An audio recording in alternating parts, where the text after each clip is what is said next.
Welcome to this tutorial on the ICE Prevention System Customer Portal, your go-to solution for real-time monitoring and insights. In this video, I will walk you through how our monitoring system works and show its key features. So let's get started.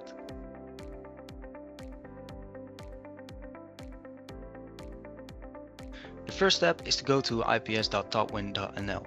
Here you'll need to log in with your username and password that have been shared by the IPS management team.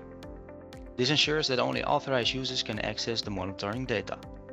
If you do not have a username or password, please send a mail to ipsmanagement@topwin.nl for permission and credentials.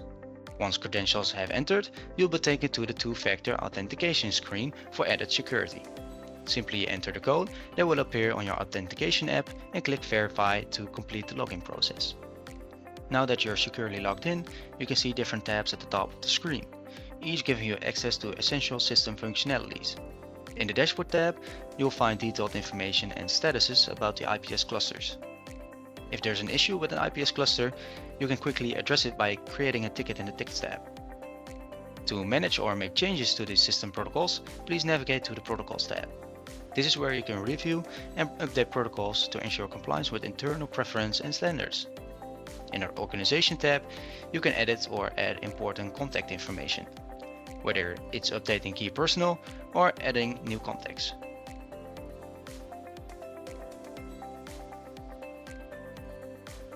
In the Dashboard tab, you'll find two types of pages, the Per Status page and the All page. On the Per Status page, you'll only see IPS clusters that have a specific status.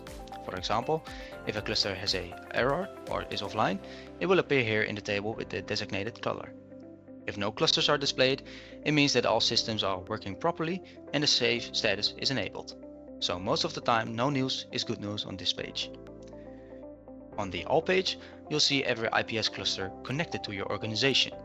This view allows you to see every IPS cluster with every status. For example, my test organization only has one IPS cluster that is working properly, so I only see it in the All page highlighted in blue. By clicking on the name of the IPS cluster, you'll be taken to its detail page. Here you can track temperatures and due temperatures. You can see the ticket history and receive updates on the tickets. You can also create tickets by clicking on the Create Ticket button. You can see the logbook history with stops and releases, submit requests to release or restart the turbines. You can perform independent tests for the preventive and high stop. And you can look up the protocol by clicking on the Open Protocol button. And last but not least, you can see a map of the location of the IPS cluster.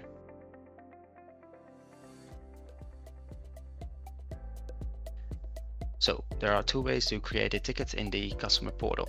The first way is to go to the detailed information page of the IPS cluster and select the Create a Ticket button. The second way is to go to the ticket page and click on the Add New button.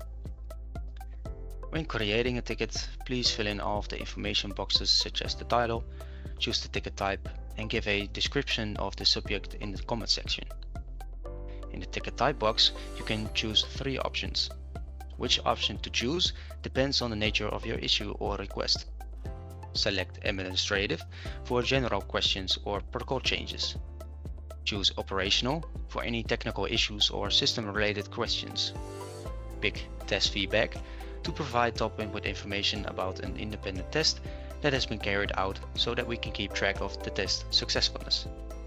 Your name will be automatically filled in based on your user's profile.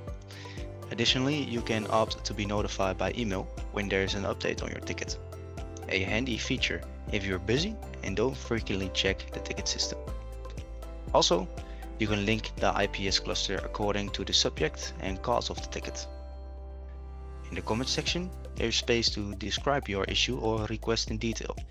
If needed, you can also upload screenshots or images to help clarify your ticket, making it easier for the IPS management team to understand your issue. Once your ticket is ready, don't forget to click Save to submit it. After saving the ticket, it will appear in the table on the Tickets page. From here, you can view the ticket, add additional information, or copy the ticket if needed for another request.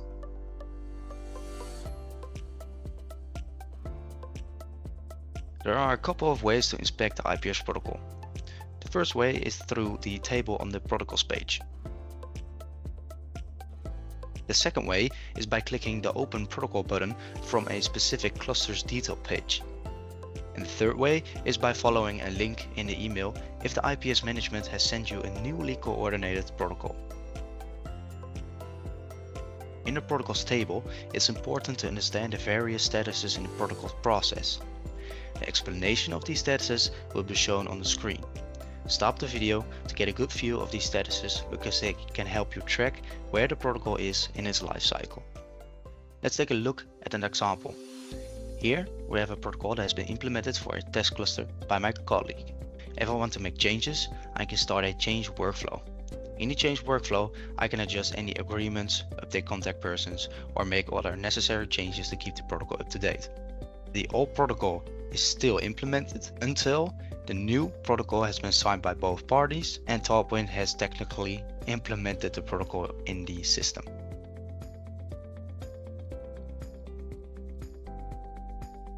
You can connect contact persons on the contact page. Here you can manage all existing contacts by clicking on the pencil or add new ones by clicking on the Add Contact button. Fill in the person's full name, their function within the organization, email address and phone number if available.